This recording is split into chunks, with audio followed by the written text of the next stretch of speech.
Good evening, everyone. I welcome you all once again to the official YouTube channel of ज्ञान गुरुकुल सफलता की नई उड़ान। तो 30 अगस्त का जो करंट अफेयर्स और स्टैटिक जीके का लेक्चर है वो आज स्टार्ट करते हैं। सबसे पहला, ISRO's Gaganyaan mission to feature humanoid Vyommitra in 2025। तो आप सबको पता है कि इसरो जो है अपना पहला मैंड मिशन जो है भेज रहा है स्पेस में, और उस मिशन का नाम गगनयान है। उस मिशन में जो है एक ह्यूमनॉइड भी जाएगा, एक रोबोट जाएगा जिसका नाम व्योमित्रा है। Vyommitra is made up of two words, Vyom plus Mitra. Vyom means space and Mitra means friend, so friend of space is Vyommitra. Humanoids की अगर बात करें, जिनको हाफ ह्यूमनॉइड्स भी कहा जाता है, वो एक ऐसे रोबोट्स होते हैं जो समवॉट दिखते हैं और समवॉट जो है मूवमेंट करते हैं इंसानों की तरह। तो व्योमित्रा का आर्म है, फेस है, नेक है जो मूव कर सकता है। एंड इन रोबोट्स को जो है रेपिटेटिव और डेंजरस टास्क जो है करने के लिए जो है भेजा जा रहा है स्पेस में, सो दैट एस्ट्रोनॉट्स जो है इंपॉर्टेंट साइंटिफिक काम कर सकें, और जितना भी फिजिकल और डेंजरस वर्क है जितना जो स्पेस में एस्ट्रोनॉट्स की हेल्थ को या एस्ट्रोनॉट्स को नुकसान पहुंचा सकता है, वो ह्यूमनॉइड्स करें। तो गगनयान मिशन जो वो व्योमित्रा की एबिलिटीज जो हैं उसको टेस्ट करेगा, कि एक प्रोटोटाइप की तरह, एक एक्सपेरिमेंट की तरह, कि किस तरह से जो है इस स्पेसक्राफ्ट के अंदर वो अपने कंट्रोल्स को और मॉनिटरिंग सिस्टम्स को हैंडल करता है, कम्युनिकेट कैसे कर रही है वो मिशन कंट्रोल के साथ अर्थ में। तो उससे इसरो को बहुत सारे इंसाइट्स मिलेंगे कि स्पेस ट्रैवल से किस तरह से इंसानों पर इम्पैक्ट पड़ता है। व्योमित्रा की जो कंस्ट्रक्शन है that is done from a light weight aluminium alloy जिसका नाम AlSi10Mg है। एल्यूमिनियम, सिलिकॉन और मैग्नीशियम का अलॉय है। Al is for aluminium, Si is for silicon and Mg is for magnesium. ये एक स्ट्रॉन्ग, फ्लेक्सिबल और लाइट वेट जो है मटेरियल है, जो कि हीट और मैकेनिकल स्ट्रेस को जो है बहुत अच्छी तरह से जो है विदस्टैंड कर सकता है। स्कल को एडिटिव मैन्युफैक्चरिंग यूज करके बनाया गया है। 3D प्रिंटिंग की तरह ही एक सिमिलर टेक्निक होती है, जिस वजह से क्या है, कॉम्प्लेक्स डिजाइन आप बहुत कम टाइम में बना सकते हो, लाइट वेट बना सकते हो और स्ट्रेंथ को मेंटेन कर सकते हो। तो अगर इसरो की बात की जाए, ISRO Indian space research organisation 1969 में इस्टेब्लिश की गई। पहली सैटेलाइट आर्यभट्ट थी 1975 में। PSLV जो है डेवलप करा गया, जिसने ऑलमोस्ट 300 से ज़्यादा फॉरेन सैटेलाइट्स लॉन्च करी हैं। मोर ओवर, हमारा मार्स ऑर्बिटर मिशन जब मंगलयान 2014 में लॉन्च हुआ था, जिससे इंडिया जो है पहली एशियन कंट्री बन गई जो मार्स तक पहुंची। इसरो ने नाविक सिस्टम भी डेवलप करा था रीजनल सैटेलाइट नेविगेशन के लिए, GPS की तरह ही है ये। एंड इसरो का हेडक्वार्टर बेंगलुरु में है। अब इन्होंने कमर्शियल जो है अपने ऑपरेशंस वो भी स्टार्ट कर दिए हैं। PM Modi to inaugurate Vadhavan port and address global fintech fest in Maharashtra. Vadhavan port के बारे में हम पिछले महीने भी पढ़े हैं। इस महीने पिछले महीने में किसी एक दिन हमने जो है वाधवान पोर्ट के बारे में पढ़ा था कि महाराष्ट्र में जो है ये बनाया जा रहा है। ये एक डीप वाटर पोर्ट होगा जो कि दहानू टाउन के पास जो है बनाया जाएगा। And maritime connectivity, transit cost को रिड्यूस करने के लिए और एक सिग्निफिकेंट ट्रेड हब की तरह इसको डेवलप किया जाएगा। मॉडर्न इंफ्रास्ट्रक्चर और एडवांस हैंडलिंग फैसिलिटीज़ के साथ इसको बनाया जाएगा। तो पीएम मोदी ये इनॉग्रेट करने वाले हैं महाराष्ट्र में। और साथ ही साथ वो ग्लोबल फिनटेक फेस्ट जो है महाराष्ट्र में, जो कि Jio world convention centre Mumbai में ऑर्गेनाइज करवाया जा रहा है, को organise by the payments council of India, NPCI and fintech convergence council. तो यहाँ पे 800 से ज़्यादा जो है सेक्टर्स, 800 से ज़्यादा डेलीगेट्स आएंगे, स्पीकर्स आएंगे, जो कि policy makers, senior bankers, industry leaders, सब इन सब उनको रिप्रेजेंट करेंगे, राइट। तो ये है first indigenously developed pollution control vessel launched in Goa. Indian coast guard ने अपना पहला indigenously developed pollution control vessel, जिसका नाम समुद्र प्रताप है, गोवा में लॉन्च किया। इसे गोवा शिपयार्ड्स लिमिटेड ने बनाया है, कंस्ट्रक्ट करा है। एंड इसको नाम जो है श्रीमती नीता सेठ जी ने दिया है, ठीक है। It is design to meet the specific needs of the Indian coast guard. Indian coast guard हमारी एक पैरामिलिट्री जो है ऑर्गेनाइजेशन है। एंड ये जो इंटरनल जो इंडिया की मैरीटाइम बाउंड्री है उसको जो है मैप करती हैं, उस पर जो है ऑपरेट करती हैं। तो वेसल की डायमेंशंस दी गई हैं। एंड गोवा शिपयार्ड्स लिमिटेड को जो है ऐसे 2 वेसल्स बनाने का जो है कॉन्ट्रैक्ट दिया गया है। ये वेसल जो है 72% सेल्फ रिलायंट है, एडवांस टेक्नोलॉजी है और कोस्टल पोल्यूशन को बहुत अच्छी तरह से कॉम्बैट कर सकता है।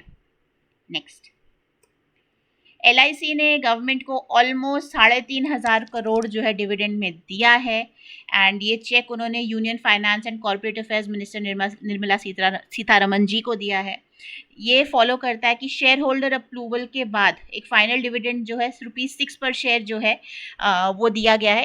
Earlier it use to be ₹3 पर शेयर। पहले डिविडेंड हर शेयर का ₹3 दिया जाता था गवर्नमेंट को, लेकिन 2023-24 से जो है ₹6 कर दिया गया था।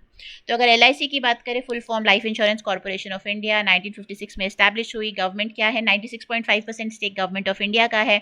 ये asset base, market share, net profit, dividend payment और फाइनेंशियल परफॉर्मेंस है, ये आप पढ़ सकते हैं, इतना ज़्यादा इंपॉर्टेंट नहीं है। Doctor Mansukh Mandaviya launches reset programme for retired sports person.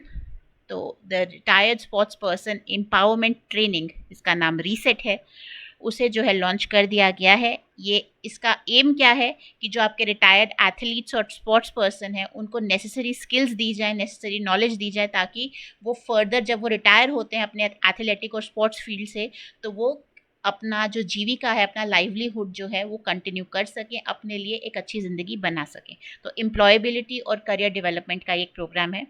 Eligible participants 20 से 50 के बीच के रिटायर्ड एथलीट्स जिन्होंने इंटरनेशनल मेडल्स जीते हैं या जो इंटरनेशनल इवेंट्स में पार्टिसिपेट कर चुके हैं या नेशनल या स्टेट मेडलिस्ट हैं। तो 2 तरह के कोर्सेज ऑफर किए जाएंगे, 12th and above and 11th and below. जो Lakshmibai national institute of physical education है वो लीड करेगा पायलट फेज का प्रोजेक्ट, एंड हाइब्रिड फॉर्मेट में दिया जाएगा, जहाँ पे सेल्फ पेज ऑनलाइन लर्निंग के साथ साथ ऑन ग्राउंड ट्रेनिंग और इंटर्नशिप्स भी प्रोवाइड की जाएंगी। NASA engineers design under water robots to combat climate change. NASA engineers ने जो है एक अंडर वाटर रोबोट जो है वो डेवलप करा है। ये रोबोट जो है इसमें कोई प्रोपल्शन सिस्टम नहीं है, ये खुद जाकर क्या करेगा, समुद्र की सतह पर बैठ जाएगा और क्लाइमेट चेंज को वहाँ से मॉनिटर करेगा एंड वहाँ से सैटेलाइट्स के थ्रू डेटा जो है ट्रांसमिट करेगा। तो नासा की जेट प्रोपल्शन लेबोरेटरी ने इस्टेब्लिश करा है रोबोट, और एंटार्क्टिका में जो आइस शेल्फ मेल्टिंग हो रही है क्लाइमेट चेंज की वजह से, उसको मेजर इसने करा है, और प्रोटोटाइप्स जो है आर्कटिक के लिए भी डेवलप किए जा रहे हैं। न्यूजीलैंड के जो माओरी किंग थे वो 18 साल की रेन के बाद उनकी डेथ हो गई है, एंड उनका नाम था किंगी तुहिता पुतातुती वेरोहोरो 7। तो 30 अगस्त को इनका देहांत हो गया। 69 ईयर्स के थे, हार्ट सर्जरी हुई थी, उसके बाद ही इनका जो है देहांत हुआ है। He was the 7th monarch of the Kingitanga movement, जो कि 1858 में इस्टेब्लिश की गई थी to unify the Maori tribes against the British colonisation. Tuheitia died following heart surgery. अब किंगीतांगा की बात करें या माओरी किंग मूवमेंट की बात करें, तो इट वाज अ मूवमेंट जो बेसिकली क्या थी कि जो बाहर के लोगों को लैंड बेचा जा रहा था और ट्राइबल वेलफेयर को ख़त्म किया जा रहा था, ट्राइब्स के ऊपर एडवर्स इम्पैक्ट आ रहा था और माओरी कल्चर जो डिग्रेड कर रहा था, उस सबको प्रिजर्व करने के लिए थी। तो सेरेमोनियल है, किंग का रोल लार्जली सेरेमोनियल है, कोई उनकी एज सच पावर्स नहीं थी, लेकिन सिग्निफिकेंट है। एंड स्पेशली क्योंकि माओरीज जो है न्यूजीलैंड की इंडिजिनस पॉपुलेशन है, and they contribute almost 20% of New Zealand population. तो जो टाइनी ट्राइब्स हैं वाईकाटो रीजन की, उनके पास है फिलहाल किंग की सीट, एंड कौन सक्सीड करेगा इनको अभी तक ये डिसाइड नहीं हुआ। This is a little bit about New Zealand. Capital Wellington है, लार्जेस्ट सिटी ऑकलैंड है, ऑफिशियल लैंग्वेज इंग्लिश, माओरी और न्यूजीलैंड साइन लैंग्वेज है। गवर्नमेंट जो है उनकी पार्लियामेंट्री डेमोक्रेसी है, लेकिन एक कॉन्स्टिट्यूशनल मोनार्की है। मोनार्क कौन है? किंग चार्ल्स III, अगर आपको पता हो, ये कॉमनवेल्थ का पार्ट है अभी भी। प्राइम मिनिस्टर है क्रिस्टोफर लक्सन। 2024 के हिसाब से ये अपडेट होता रहता है, तो आप ये देख लीजिएगा। करेंसी है New Zealand dollar. Geography 2 main islands हैं, north island, south island, and आसपास 600 छोटे छोटे आइलैंड्स हैं। इंडिजिनस पीपल हैं माओरीज, जो almost 20%, 16.5% of the population. Natural landmarks हैं Fiordland national park, Tongariro national park and southern Alps. And climate अगर देखा जाए तो टेम्परेट मैरीटाइम क्लाइमेट यहाँ पर आपको देखने को मिलेगा। Singapore airlines receives approval for Vistara air India merger. Singapore airlines को गवर्नमेंट से ग्रीन सिग्नल मिल गया है कि वो फॉरेन डायरेक्ट इन्वेस्टमेंट कर सकते हैं as part of the propose merger of Vistara and Air India. One of the largest airline groups बन जाएगा वर्ल्ड में। एंड मर्जर जो है, सिंगापुर एयरलाइंस इस मर्जर के बाद 21.5% स्टेक जो है एयर इंडिया में क्लेम कर सकती है। एंड नवंबर 2022 में ये मर्जर अनाउंस किया गया था। एयर इंडिया जो है टाटा ग्रुप द्वारा ओन की जाती है, and Vistara is a partner joint venture between Tatas and Singapore airlines. तो 51-49 के शेयरिंग पर टाटा और सिंगापुर एयरलाइंस, इसके बीच में उनकी शेयर डिस्ट्रीब्यूशन हो रखा है। तो अब जब एयर इंडिया के साथ मर्जर हो जाएगा तो they will get a 21.5% stake in Air India as well. Infosys and NVIDIA revolutionize telecom with Gen AI solutions. तो जनरेटिव AI का इस्तेमाल करके वो टेलीकॉम को रेवोल्यूशनाइज करने की कोशिश कर रहे हैं. NVIDIA एक US बेस्ड चिप मेकर है. तो इन्फोसिस ने अपनी पार्टनरशिप इनके साथ जो है एक्सपैंड करी है ताकि जनरेटिव AI की सोल्यूशंस दी जा सके जो कि टेलर मेड हो टेलीकॉम ऑपरेटर्स के लिए. 3 इनोवेटिव जनरेटिव AI सोल्यूशंस जो हैं बनाई गई हैं इन्फोसिस का AI प्लेटफॉर्म टोपाज यूज़ करके, और NVIDIA इसका NIM inference micro services, sorry Nemo retriever, embedding models and Nemo guard rails. तो इन्फोसिस का एम क्या है कि टेलीकम्युनिकेशन ऑपरेशंस को और कस्टमर सर्विसेज को जो है इन्हांस करना है, ऑगमेंट करना है, एंड लेटेंसी और एक्यूरेसी में इन इम्प्रूवमेंट्स की वजह से काफ़ी इम्प्रूवमेंट देखने को मिला है. RBI recognizes FACE as self-regulatory body for fintech sector. RBI designated Fintech Association for Consumer Empowerment जो है वो एक सेल्फ रेगुलेटरी ऑर्गेनाइजेशन है फिनटेक सेक्टर के लिए. आरबीआई ने इसको रिकग्नाइज कर दिया है. Out of the 3 application received, 1 was return for resubmission and third is under review. And RBI जो है वो प्लान कर रही है कि वो और एसआरओज को जो है सेल्फ रेगुलेटरी ऑर्गेनाइजेशंस को जो है अप्रूव करें सो दैट बैलेंस बना रह सके इनोवेशन और रेगुलेशन में फिनटेक में. मेजर ध्यानचंद, उनका कल बर्थडे था. He has played a crucial role in India successful Olympic gold tally 1928, 32 और 1936 समर ओलंपिक्स में. 1926 से 1948 तक जो है इनका करियर स्पैन किया है. एंड इनको जो है मजिशियन भी बोला जाता है. And as after retiring as major in the Indian army's Punjab regiment in 1956 उनको पद्म भूषण भी अवार्ड किया गया था. New chiefs appointed for CISF and BSF. CISF और BSF दोनों जो हैं हमारी पैरामिलिट्री ऑर्गेनाइजेशंस हैं, central industrial security forces and border security force. तो राजविंदर सिंह भट्टी एक 1990 बिहार काडर के IPS ऑफिसर जिन्हें डायरेक्टर जनरल बना दिया गया CISF का.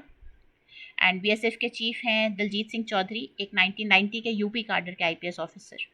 तो प्रीवियस रोल्स, चौधरी जी जो हैं पहले प्रीवियसली हेड करते थे SSB को, सशस्त्र सीमा बल को, जो जबकि भट्टी जी जो थे वो डायरेक्टर जनरल थे पुलिस के बिहार में. राइट. अगस्त 29 को तेलुगु लैंग्वेज डे भी होता है. तेलुगु लैंग्वेज डे हर साल सेलिब्रेट किया जाता है अगस्त 29 को because it coincide with the birth anniversary of the Telugu poet Gidugu Venkata Ramamurthy. Andhra Pradesh government ने 1966 में जो है अगस्त 29 को तेलुगु लैंग्वेज डे डेजिग्नेट करा था. एंड अगर आपको पता ही होगा Telugu is the official language of Andhra Pradesh and Telangana and one of the 22 scheduled languages of India. Scheduled languages जो है इंडिया की वो शेड्यूल 8 में जो है मेंशन्ड है कॉन्स्टिट्यूशन के. Right. Moving on to the next. Adani topped Hurun rich list SR के जॉइंट बिलियनर्स. गौतम अडानी और उसकी फैमिली की जो है उन्होंने ह्यूरॉन लिस्ट में वो लीड कर रहे हैं. 95% वेल्थ इंक्रीज देखा है. They have surpass Mukesh Ambani. And बहुत सारे इंडिविजुअल 1539 इंडिविजुअल्स हैं जिनके पास 1000 करोड़ से ज़्यादा की संपत्ति है. शाहरुख खान भी इस लिस्ट में एक पार्ट बन चुके हैं. He has somewhere close to 7300 crore of wealth. India first life became first insurance to launch operation in gift city. तो गिफ्ट सिटी अगर आपको पता हो Gujarat international finance tech city है जो गुजरात में बनाया गया है. एंड इंडिया फर्स्ट लाइफ जो है पहला लाइफ इंश्योरर बना है जिसने इसमें जो है अपने ऑपरेशन स्टार्ट करे हैं. कंपनी जो है उसने अपना पहला इंश्योरेंस ऑफिस जो है offering foreign currency dominated life insurance solution जो यहाँ पे लॉन्च करा है. Right. ULIP product wealth wise है इसका नाम. एंड इंटरनेशनल कस्टमर्स को टारगेट कर रहा है.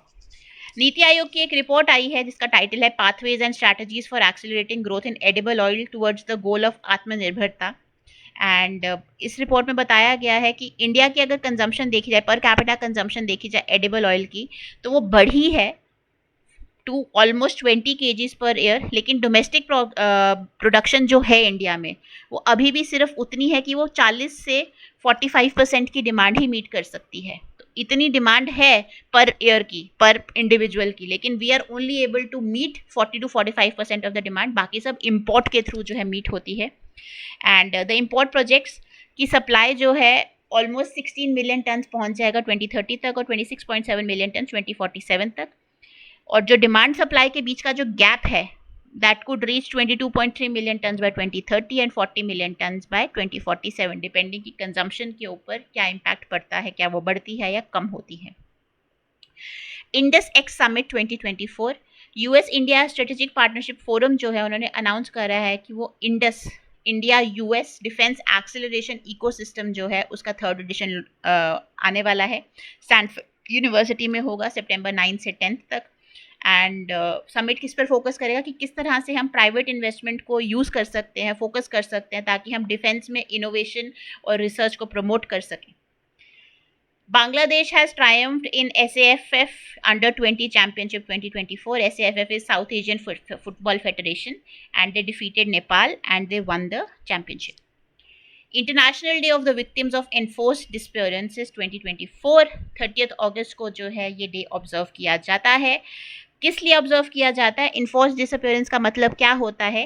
एक ऐसा ऑपरेशन का या आतंक फैलाने का टूल है जहां पर लोगों को अरेस्ट करना या अगवा करना का काम जो है वो स्टेट करती है, आपकी सरकार करती है, followed by a refusal to acknowledge their whereabouts और फेट, और उसके बाद वो मना करते कि हमें तो पता ही नहीं है किसकी बात कर रहे हैं। वो सरकार ऐसे प्रिटेंड करते हैं कि ऐसे नाम का इंडिविजुअल रहता ही नहीं था।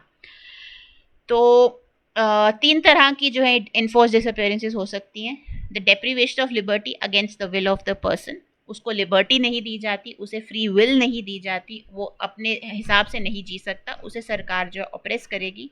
Involvement of government officials either directly और indirectly, and refusal to disclose the fate और whereabouts of the disappeared person. गायब हो गया, कर दिया सरकार ने गायब, बस गायब है। उसके बाद सरकार हमें तो पता ही नहीं, हम क्यों लेंगे, हम क्यों उठाएंगे, हम क्यों अरेस्ट करेंगे, हम क्यों अगवा करेंगे। तो बेसिकली जब ये कब देखने को ज़्यादा मिलता था? जब डिक्टेटरशिप्स होती थी या मिलिट्री गवर्नमेंट्स आपकी जब होती हैं, तो उसमें क्या होता है कि सरकार जब चाहे, कोई रूल नहीं है, कोई रेगुलेशन नहीं है, अपनी मन मर्जी करते हैं, किसी लॉ को फॉलो नहीं कर रहे हैं, जो हमने बोल दिया वही फॉलो होगा। तो उस चक्कर में क्या होता है, इन्फोर्स डिसअपियरेंसेस के इंस्टेंसेस बढ़ जाते हैं। अगस्त 30 को जो है ये डे मनाया जाता है। So that is all for today. आज ज़्यादा कुछ था नहीं। I will see you all tomorrow. Till then take care, happy studying, and कोई भी डाउट होता है नीचे कमेंट सेक्शन में ज़रूर लिखिएगा। Do not forget to like, share, comment and subscribe. Take care. Bye bye.